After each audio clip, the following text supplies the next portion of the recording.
So my name is Morgan Lobb, and I'm Managing Director of diversityjobs.co.uk. Go by many nicknames, Morgs, Morgan, the Lobster. So if you can find me on LinkedIn, I'd love to connect with you. So this session about diversity is fairly thin. So we either know something that those guys don't, or they don't know something that we're going to know throughout this session. So I'd like to just talk through how we see the market and how our clients and what they're telling us about diversity and why it's important to them. Rather than do the PowerPoint bit, I've put together a magazine because I thought it would be a little bit different than the PowerPoint slides. So I've not done it before, so if it goes wrong, you can laugh at me. And also, please remember me on the feedback forms afterwards, because it's always good to get the comments. Someone once wrote, if I only had 2 minutes left of my life, I'd spend them with Morgan Lobb, which I thought was lovely, until I saw the after bit that said, because it'd feel like the longest 2 minutes of my life. But there we go. Okay, so diversity today, we're kind of liking it. We titled it the new diversity, because what I don't want to do is hark back to the diversity that beats you with a stick every time it comes along and talks to you about, you must do this and you must do that because diversity is really important. We've got all these stats, these quotas that we need to hit. This is more about commercial diversity and why it's really good for the bottom line. So we're seeing diversity in lots of different ways, permeating through into society. So we've got a picture here of Conchita Wurst. She recently, in fact 6 months this week, won the world's biggest song contest. 125 million people watched a bearded transvestite win the Eurovision Song Contest. And it's kind of going in some ways to tell you how our society is viewing people with more acceptance and inclusion of difference. And we've also got Michael Sam here from the States. Michael Sam was the first NFL player to come out as being gay in a very macho, male-dominated sport environment in a country where actually you can still be fired for being gay in many states.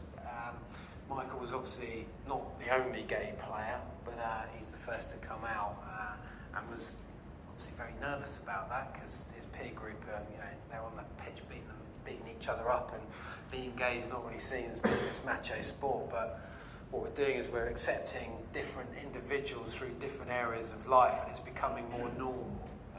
It's becoming more normal for inclusion. Now, I think part of this, becoming normalisation of diversity is very much to do with the fact that we're not so siloed as we used to be. We all talk about technology, we talk about the internet. We know this phenomenon has grown. I'm one of the first generations that's going to remember a life before the internet, so I'm sure my kids are going to think I'm a dinosaur before too long. But if we look at how that stands at the moment, around 40% of the world's population now has internet connection, and back in 1995 that was just less than 1%. So a phenomenal growth. We're changing rapidly, and people talk about the knowledge learning and data doubling every year these days. But if we look at actually between 1999 and 2013, there was a tenfold increase of internet users, and the first billion users was reached in 2005, the second billion was reached in 2010, and this year we're going to reach the third billion. Okay, so connectivity is about exactly what it says, it's connecting people. And everybody is using the internet. So in terms of what that means to individuals, here we can see Matt Lucas, who from Little Britain. I'm not the only gay in the village. He himself is actually gay, so it's a bit of a parody on that character. But David has now got to admit he's not the only gay in the village, because when individuals are siloed or in areas of society where they feel alone because being gay in that little village is likely to get you beaten up, you're not likely to tell anyone about it. Similarly, if you're in a workplace environment and your colleagues don't seem to be accepting of who you are, regardless of whether it's being gay or being a female or being old, if you're in the out group, it's not much fun. The connectivity part is actually empowering people to the point where they can actually see that there are others like them out there, and they can connect with them easily, and it's being part of that accepted group that's making people feel like they belong to something. It's given me a lot more confidence about who they are and to be who they are, and that is very apparent for individuals. Okay, now I'm echoing a slide that I brought up from last year, because obviously there's going to be a new audience here, but the internet is now being used as the number one way of consuming data across every ethnic group. Okay, so Chinese, black, white, Asian, it's the number one route. It's just overtaken TV as the preferred way to consume data. And obviously as organisations, that's our preferred route to connect with candidates that are applying for us for our vacancies that we have. Here in the UK, we're getting to the point where 1 in 4 individuals is from an ethnic or non-white British background. High immigration into the country. We're talking about globalisation on a mass scale here, and it's continuing to get bigger and bigger and bigger. Now, the reason immigration is such a hot topic in terms of how it's being accepted, there's a lot of people saying, oh, I don't like immigration, I don't like what this country's becoming, and I liked my small town how it was with everybody that I knew, and they're all like me, and I'm a little bit scared of this immigration. There's nothing that's going to stop it moving forward. The fertility rate in the UK for the last 10 years has dipped below 1.8 per couple. Okay? Now, no culture on the planet can exist unless they have a fertility rate of 2.1. Yep, you get 2 adults, they have to have and if they have 1 child, if that child then meets somebody else and they have 1 child, you're constantly halving the reproduction rate at the time where you've got a high proportion of older people that need to be supported. What you can't do is support an ageing workforce with fewer people entering that pipeline down the line. No economic infrastructure can support less people entering a workforce. Okay? So we're using immigration to support the fact that we just haven't had enough kids. We've not been pushing enough people into the workforce. Oh, hello. Is that Siri arguing with me? Heckling from the internet these days. So the immigration piece is really about the fact that we have to continue immigration, and with that comes different cultures, different languages, different ways of doing business, different understanding. And the companies that are really grasping that, and I've peppered my presentation here with advertising throughout the magazine of companies that are using our services, they're changing the way that they're doing business. Okay? Now, we liken this to red ocean and blue ocean strategy. And in a kind of environment where we're service providers, or we're RPOs, or we're MSPs, or we're in recruitment, it's predominantly operated in the Red Sea strategy. Everyone's competing for trying to do things quicker, faster, for less money. It's not a great place to be. You're having to do everything for less. Yeah, we've got less budget to get more hires in. We've got less budget to do X, Y, and Z. We're adopting more blue ocean strategy, which is where organisations like Apple were able to launch a phone that was completely different to Nokia and then steal the marketplace. New creativity and embracing change effectively. And blue ocean organisations are able to spot emerging markets a lot quicker, yeah, and look at talent as it comes in differently, breaking the mould of how they've always done things. So the piece around diversity and how we look at it moving forward should almost be completely forgotten about, all the problems that we associated with it previously. The diversity's very much moved away from this ball and chain to becoming something that's very commercially viable and affecting the bottom line, and how we tap into that's very important. And Professor Alison Ride from University in London is suggesting that companies are now looking at a more varied workforce rather than your traditional white male fitting the demographic. Let's keep on hiring the people we've always hired. They're actually looking at hiring people from lots of different backgrounds because they're recognising that diversity is having an effect on the bottom line. And we're seeing advertising that reflects that. Lloyds Banking Group, diversity and inclusion is central to our business. We're very proud to sponsor the Interlaw Diversity Apollo project.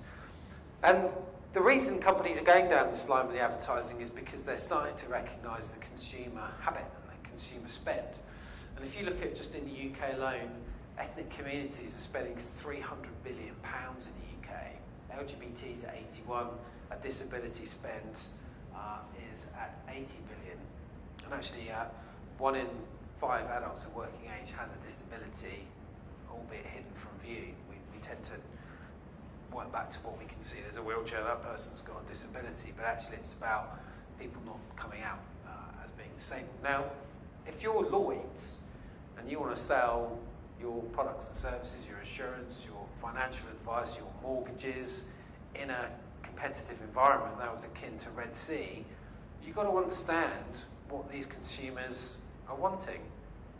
You know, if you're selling chocolate bars because you're Mars, and Nestle are launching products that are seen as being more akin to these individuals, because the Mars advertising may have traditionally been to a white audience that is depleting in our society, then you've got a real problem if you're Mars. You want to sell your products and services indiscriminately, but if your workforce doesn't reflect the communities you're trying to serve, it can't understand the spending habits, the buying power, the issues, the cultural differences. So by embracing that level of diversity, you're starting to look at how you perform as an organisation, the skills that you've got on board. Okay, I'm not going to go into the other statistics, but you can get a log into this afterwards. Now, there's a lot more research being done recently around the actual effect of diversity on the bottom line. Are we doing this because we're still doing the tick box, or is there a benefit to the organisation around diversity? And actually, the evidence is growing. For every 1% rise in gender and race diversity in the workforce, there's a 3 and 9% rise in sales, should be revenue, respectively. Okay, so there is a strong focus on the fact that it's not being done as a tick box. It really is being done because it gives us a competitive advantage. And actually, when you look at the fact that coming out of the recession, which we've done in a plonk, everybody is hiring now. We're dealing with around 100 different organisations, and not a single business is saying to us, we've got a recruitment freeze on now, or we're reducing numbers. You'll hear the odd redundancy. Lloyds themselves have just said that they're getting rid of 3,000 people, but actually what they're doing is they're getting rid of the legacy, because we're moving into more technology. So they're still hiring thousands of people, even though they're reducing their workforce in certain areas. If everybody is trying to increase their workforce at the same time, and the war for talent comes back on, then we're in a bit of a sticky situation here. Yeah? And actually, when we start to look at how companies are communicating who they are, you look at the job spec, you don't always see that. You read a job description, and one account manager job spec is the same as another, and you see the salary at the end, and you can see the benefits of the business. It's all too vanilla. Yeah. As individuals, job seekers are going to want to know what's in it for them. The lady previously was talking about returning mothers and what's it like if you've just had a child. If an organisation isn't supportive of its staff, and doesn't offer them a flexible working or the benefits moving towards a work-life balance, then that's going to be the tipping point for the candidate. If you see an organisation has a really good LGBT network, for example, that's going to appeal to you if you belong to that community. But if you, as an organisation, are in that position where you're responsible for pumping that information out, or you haven't done it because you're not gay, or you're not black, or you're not female, it's difficult for you to relate to how the job seekers are seeing you as a company. Are they just seeing the job description and then saying to themselves, that company wouldn't want someone like me because I'm black and I'm old, or I'm female and I want to have a baby in a few years' time. They're not going to want someone like me. Whereas actually your organisations that you're serving or you work for really, really do want to support those individuals, but are not usually meshing that with your resourcing strategy. So what we're really seeing is the smarter organisations are not seeing this diversity issue that they've had previously as being something that's slapping them around the face. They're seeing it as an opportunity. You know, we've won awards for what we've done. You know, we've got really good initiatives going on. You know, our senior managers come out as being gay and as a great mentor. We've got a senior female here who's a great role model to other people emerging through the organisation. Let's use that. We won an award 6 months ago for BAME Network. Great. That leverage needs to go with the EVPs. The employer value proposition needs to become part of the resourcing strategy, okay? Not siloed within the organisation and never escaping out beyond the realms of that business. It needs to be communicated much more effectively right from the beginning of the recruitment life cycle.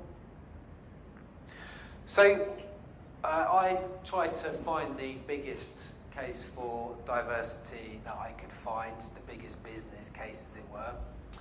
And I thought back to Obama's fight with Romney back in November 2013, and actually started to look at how Obama came out as the champion.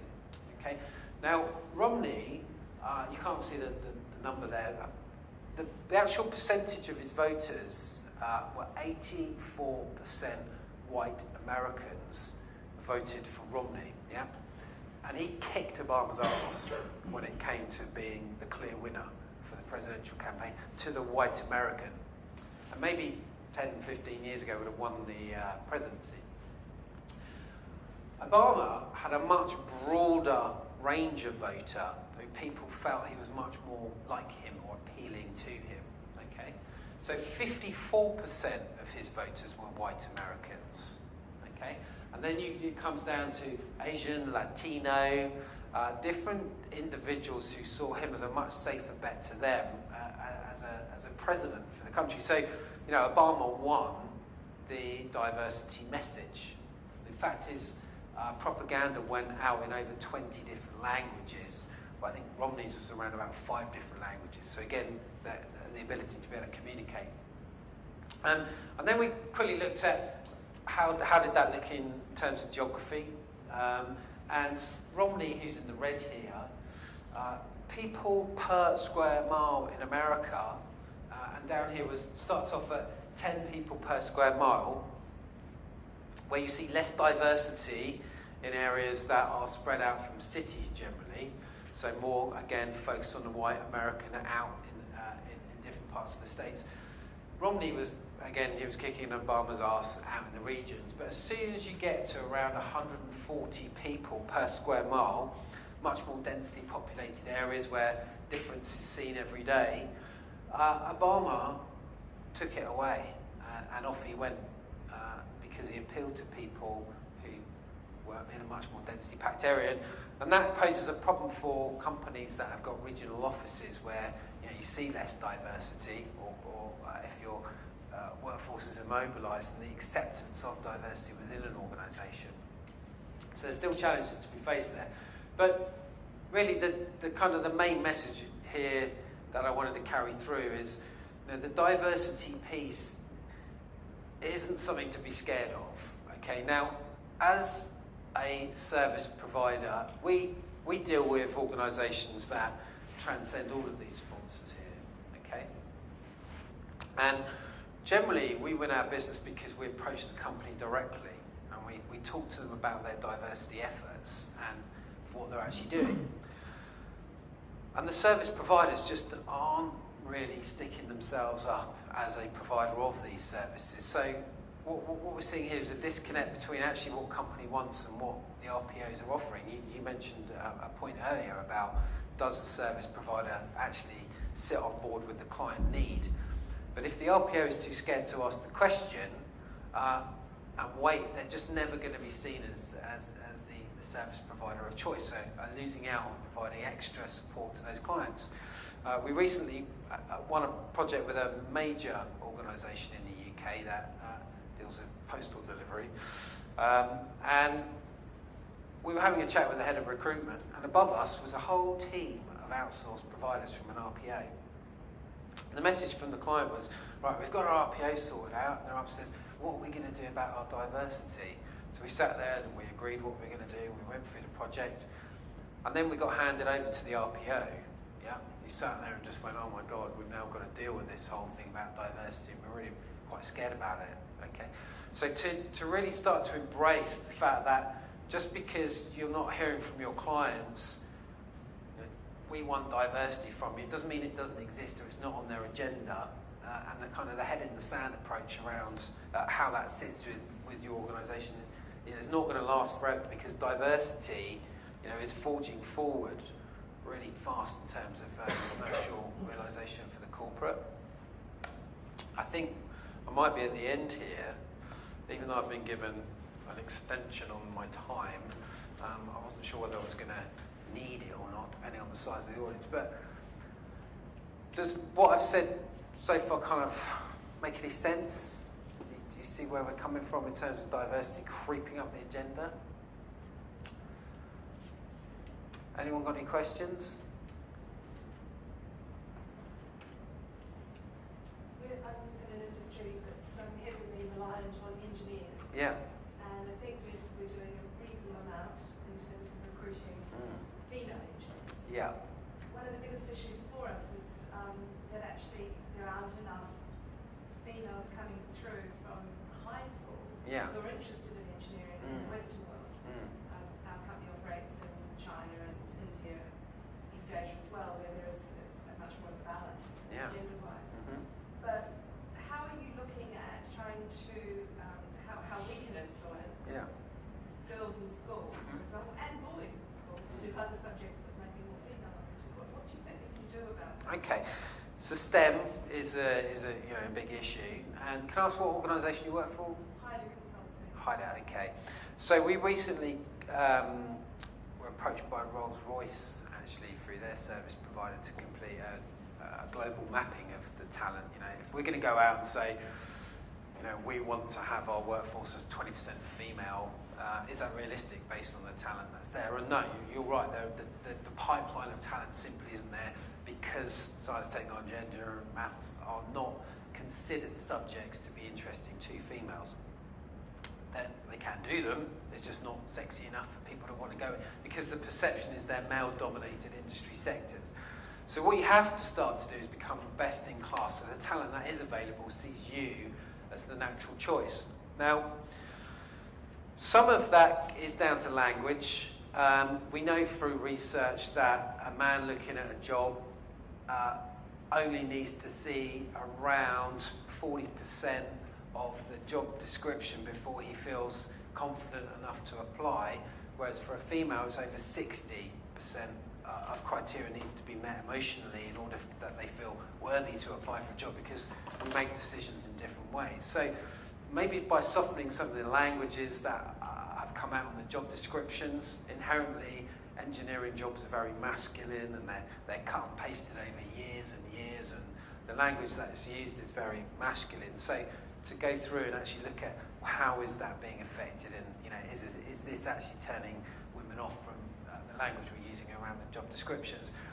The fact is you're competing in a much more reduced pipeline of talent, and that is true of all sectors at the moment. As I said, everyone is looking to expand, and engineering is under the spotlight because it's magnified again.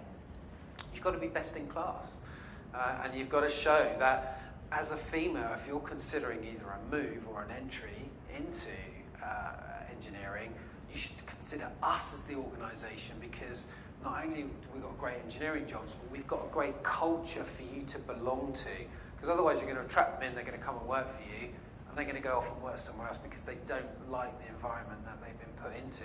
So the groundwork needs to be done in terms of what happens when they do arrive. In terms of education of the youth coming through and the outreach to do that, there's an awful lot going on.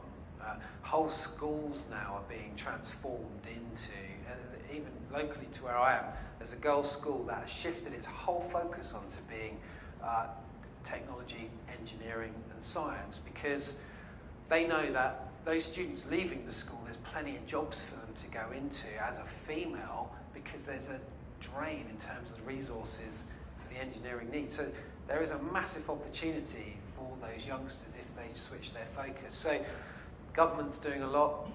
There's initiatives that you could join as an organisation that are free through government, through STEM. You can collaborate with other organisations. We hold roundtable discussions with many of the companies that we deal with around engineering. So collaboratively you can join up and start that education piece. There is no silver bullet. There's no quick win.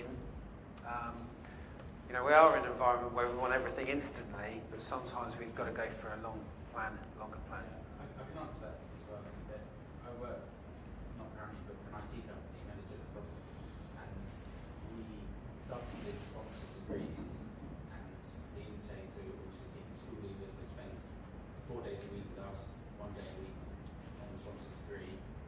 So on that degree, we had sort of probably 60% females on the course, so that gives us a huge throughput. And so not only did it help the university piece, but also it gave us graduates who had exactly the qualifications we wanted. We even adjusted the degree in the courses, so we had input for the courses, so very much for what we wanted it to teach. So it's just win-win on all sides. So it didn't hit diversity piece, but it helped on lots of other things as well. So it's just another idea. Yeah, and also maybe a change in focus of the universities. Don't be so rigid and expect to get a different result out of the same graduate universities. Greenwich School of Management recently introduced a program where their students can go and have internships with organisations, and actually the work that they are doing on site with the client on a project is now counting towards their degree. So instead of them in a classroom environment doing a degree and then gets marked by a professor and then ripped up and thrown in the bin, it's actually real life examples of what they've done within an employer, which they can then use later on. Again, because employers want to see some sort of experience, that's a chicken and egg for the graduate. Different universities are being very innovative, so I guess it's keep your eyes open on what initiatives they're taking as well. I mean, diversity nut is, it's something that can be cracked with the right practices internally. It can't fix itself, but it is an opportunity to reach a wider talent pool. And that's really what it's about as organisations. You can't expect to get more talent when there's so many other people competing for it.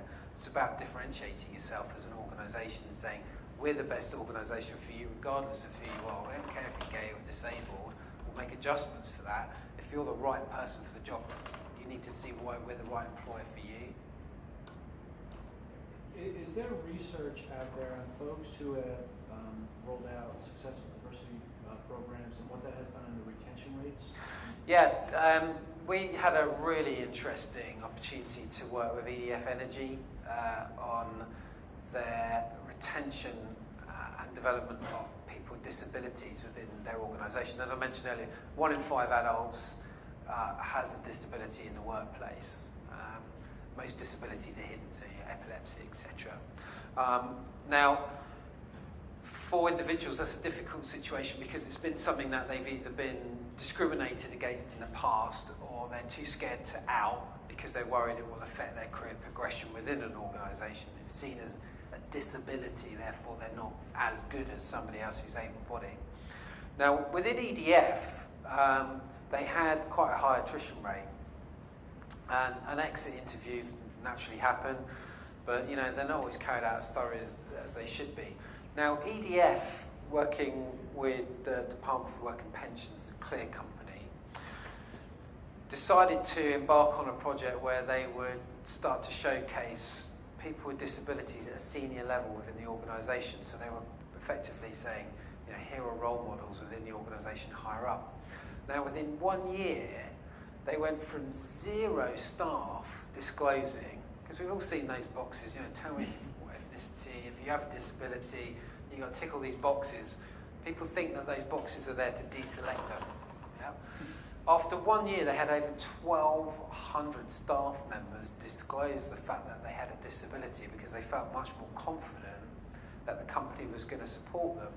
And EDF was starting to send out information in their employee newsletters, how they were engaging, and actually showing evidence that people with disabilities take less time off sick, generally have less holiday, and work longer hours. There's a myth around, disabled people are less productive in the workplace because that's what we're programmed to believe as we're growing up as a child, and we've been teasing kids because they've got a disability. When that translates into the real professional world, it's not true. But we find it difficult to shake these things off. So, EDF Energy, as a result, see a much higher retention rate of their staff because those staff feel much more valued, and their guilty secret is now off their shoulders, and actually it becomes something that doesn't matter. They can get on and do their job. Similarly, 40% of people who are LGBT representative don't want to out to their manager because they're worried it's going to prohibit their career progression. And unless it's an organisation that's going to nurture and support it and show that evidence, the person isn't going to come out and tell you who they are and feel much more comfortable. They're going to carry that agenda around with them, thinking, crikey, if I come out, are they going to want me out of the organisation? Or if I talk about the fact I phone up and speak about being pregnant and I only ask one question, why is that an issue for the employer to then say, well, if we'd have asked 3 or 4 more questions, we'd have found out a lot more information. Generally, it's because people are scared that information is going to be used against them. So by bringing it out onto the table as an organisation, you're being much more human with your colleagues. Anything else? Or am I done? I think an interesting one. I was on the course today. Diversity came up. So it's leadership in the company. Yeah. And an unintended consequence was, and it was a very brave manager who put his hand up and said this. He's a white middle-aged manager, and he said the unintended consequence of what's going on with the diversity agenda. He wasn't disagreeing with the agenda, but was you are alienating a whole swathe of the workforce. Unintendedly. I thought it was and what's the company going to do about it? And I thought it was A, very brave that he asked that question, and B, I think, there is a real possibility. So I'm just throwing that in. Yeah, I mean, you're absolutely right. We were working with, even EY, and they, Ernst & Young do diversity really well internally, but they kind of look at themselves going, oh, crikey, the problem is everyone thinks we just want white public school boys, and it's not true. We do want lots of difference, but the problem is the individuals are thinking, EY wouldn't want me. I've got dyslexia. They wouldn't want me. I'm black. I can't see that representation. They have a preconceived idea. We talk about unconscious bias from the employer point of view, but job seekers have it as well. And if they're immediately deselecting brands or organisations because they think, well, engineering's not for me. I'm a female. Am I going to really want to go and work for Balfour Beatty? People with hard hats on and their bums hanging out, that sort of male environment's not going to be right for me. And actually, if Balfour Beatty are doing a lot of good internally for their staff who are female, well, great. But if they don't communicate that to the outside world, all of a sudden you've got a whole load of people that are just completely discounting that job advert because they see the logo of the company. And the logo taps into the preconceived ideas of what used to happen with that type of organisation. And it then becomes very difficult for those organisations to change that perception of who they are because of their industry sector. Banking and finance are really pushing the female agenda here. One, because of the Lord Davis report, but secondly, the last economic downturn and recession was put down to males' testosterone taking too many risks, being too bullish on the markets, losing those risks, toxic debt, etc., etc. And it's proven that once you get to 30% female representation within board level, you get something like 6-fold return on your output because you're starting to demasculate the organisation and have a much less risk decision-making process throughout the organisation. But it's going to take time to change because obviously that old boys network, let's get Godfrey in because his son's been going to Eton for years and that's the tradition in his family. He's the next chair, he was born to be. Asking them to suddenly take on females is like, it is the asking Turkey to vote for Christmas. It's going to take some time, but it is happening. Vince Cable at the moment was talking about the quotas and the representation of BAME and FTSE. It's non-existent. females make up 51% of the population of the UK and less than 20% of board representation for FTSE. So, there's discrimination happening all the time. Right, on that happy note. Good. All right, well, thank you.